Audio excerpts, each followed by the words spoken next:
నమస్తే అమ్మా. నమస్కారం సార్. ఏం పేరు మీ పేరు? నా పేరు లలిత అండి. ఎక్కడి నుంచి వచ్చారు? మేము బొల్లారం అండి. నేను షామీర్పేట మండల ఆఫీస్ లో ఉద్యోగం చేసేదాన్ని. అయితే 2018 లో నేను రిటైర్ అయిపోయాను. అయితే అప్పటి నుంచి మాకు సిపిఎస్ పెన్షన్ అని కంట్రిబ్యూషన్ పెన్షన్ ఇస్తున్నారు. రెగ్యులర్ పెన్షన్ రావట్లేదు సార్. అది కూడా 1200 వస్తుంది. అయితే ఈ పెన్షన్ కూడా అది కేసీఆర్ చేస్తానన్నది చేయలేదు. ఇప్పుడు కనీసం ఉన్న సీఎం అన్న దానికి ముందుకు తీసుకెళ్తారని మేము అనుకుంటున్నాం సార్. మీరు అందరూ వెళ్ళి అడగలేదమ్మా? ఉన్న గవర్నమెంట్ ని కేసీఆర్ గారిని అడగలేదా? సార్ అడిగితే చేస్తానని పేపర్ లో వేసాడు, అన్ని చేశారు. 2004 లో అన్ని వచ్చింది. ఆ పేపర్ కూడా ఇప్పుడు సీఎం ఇక్కడ ప్రగతి భవన్ లో ఈ రోజే సబ్మిట్ చేసాము. సీఎంఓ ఆఫీస్ కి రాశారు. ఈ రోజు అప్లికేషన్ ఇచ్చాను నేను. 1200 ఏం సరిపోతుంది సార్? ఒక సిలిండర్ రాదు. కాబట్టి ఇప్పుడు పింఛన్ వస్తుందనే కారణంతో మీరు ఎటువంటి పథకాలకు అర్హులు కాదు. రెడ్ కార్డు వస్తుంది. రెడ్ కార్డు ఉంది. 1200 ఏం తినాలి సార్? ఒక సిలిండర్ 1000 రూపాయలు. నేను ఏం తినాలి? ఏం బతకాలి? మేమందరం చెప్పండి సార్. మేమందరం చాలా కష్టపడుతున్నాం సార్. మేమందరము ఎంతమంది ఉన్నారమ్మా మీరందరూ? 1500 మంది, 1000 దాటి ఉన్నాం సార్. సరే, మీరు అందరు కలిసి మీ మీ ప్రాబ్లం చెప్పుకోవడం జరిగిందా? జరిగింది సార్. అది నాంపల్లి ఎగ్జిబిషన్ గ్రౌండ్ లో కూడా మీటింగ్ పెట్టారు మొన్న. ఆ మీటింగ్ కూడా మేము అటెండ్ అయ్యాము. ప్రతి దానికి అటెండ్ అవుతూనే ఉన్నాము. కానీ ఈ గవర్నమెంట్ అయినా మాకు సహాయం చేస్తుందని మేము అనుకుంటున్నాం సార్. సరే, మీకు లాస్ట్ టైం కేసీఆర్ గారు ఉన్నప్పుడు మీకు న్యాయం జరగలేదు అంటున్నారు.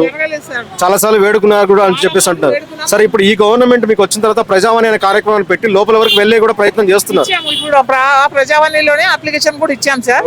అందుకనే కొంచెం అది అవుతుందని మేము అనుకుంటున్నాం సార్. చేయాలని అనుకుంటున్నాము. జీతం సరిపోవట్లేదు సార్. మేము చాలా ఇబ్బందులు. ఇప్పుడు గ్యాస్ కూడా మాకు రాదు సార్. రెడ్ కార్డు ఉన్నందుకు గ్యాస్ రాదు, కరెంటు రాదు, అవన్నీ రావు. మరి మాకు ఏది ఎలిజిబుల్ లేనిది. మీకు ఎంతవరకు పింఛన్ చేస్తే బాగుంటుంది అనుకుంటున్నాం సార్? ఇప్పుడు నిర్ణయించాలి సార్. ఇప్పుడు మనం చెప్తాం, మనం 40,000 చెప్తాం సార్. చేస్తారా సార్? వాళ్ళు ఎంత నిర్ణయిస్తారో దాన్ని బట్టి మనము అట్లీస్ట్ ఒక 15,000 10,000 వచ్చినా అది వేరుంటుంది సార్. 12,000 దేనికి వస్తుంది సార్? ఒక కాయగూర రావట్లేదు. ఒక సిలిండర్ కి సరిపోతుంది. అప్పుడు మాకు ఇల్లు కూడా లేదు సార్. మరి నేనేం మాట్లాడాలి? ఏం చేయాలి చెప్పండి, మీరే చెప్పండి సార్. ఇప్పుడు మా తమ్ముడు కూడా చనిపోయాడు అప్పుడు 2008 లో. ఇప్పుడు అతన్ని కూడా తీసుకొచ్చి పెట్టాను సార్ అప్లికేషన్ నేను. కాబట్టి అందుకని నేను ఆ అప్లికేషన్ కూడా సీఎంఓ ఆఫీస్ లో పెట్టాను. అతను కూడా ప్లేస్ ఇస్తానన్నారు. నేను ప్లేస్ మా దగ్గర ఉంది. అతనికి ఏదో లోన్ ఇస్తామన్నారు. అది ఈ రోజు తీసుకొని సబ్మిట్ చేశాను. ఆ పెన్షన్ ప్లస్ అది. కాకపోతే పెన్షన్ అయితే ముందు మాకు చేయాలి సార్. మాకు చాలా ఇబ్బందులు సార్. 2008 నుంచి అయితే మేము 1200 నా ఫోన్ లో ఉంది సార్. చూపిమంటే ఇప్పుడు చూపిస్తాను. ఇప్పుడు కూడా 1200 సార్. బాంబే షేర్ మార్కెట్ లో పెట్టాను సార్. మా అమౌంట్ అంతా తీసుకెళ్లి వాళ్ళు ఆడుకొని ఆ వచ్చినది మాకు 1200 ఇస్తున్నారు.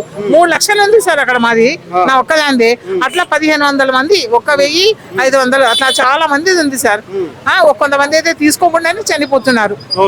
కాబట్టి ఇప్పుడు మాకు పరిష్కారం జరగాలి సార్. జరిగితేనే బాగుంటుందని నేను సీఎం గారికి వేడుకుంటున్నాను సార్. త్వరలోనే మీ సమస్య తీరిపోవాలి. ఈ సమస్యతో ఉన్నటువంటి వేలాది మందికి కూడా మంచి భరోసా లాంటిది దక్కాలి కదా సార్. నేను ఒక్కదానే కాదా, అందుకనే ఈ రోజు నేను అప్లికేషన్ కూడా ఇవ్వడం జరిగింది సార్. అంత దూరం నుంచి ఇవ్వడానికి నేను ఒక్కదానే కాదు కదా సార్.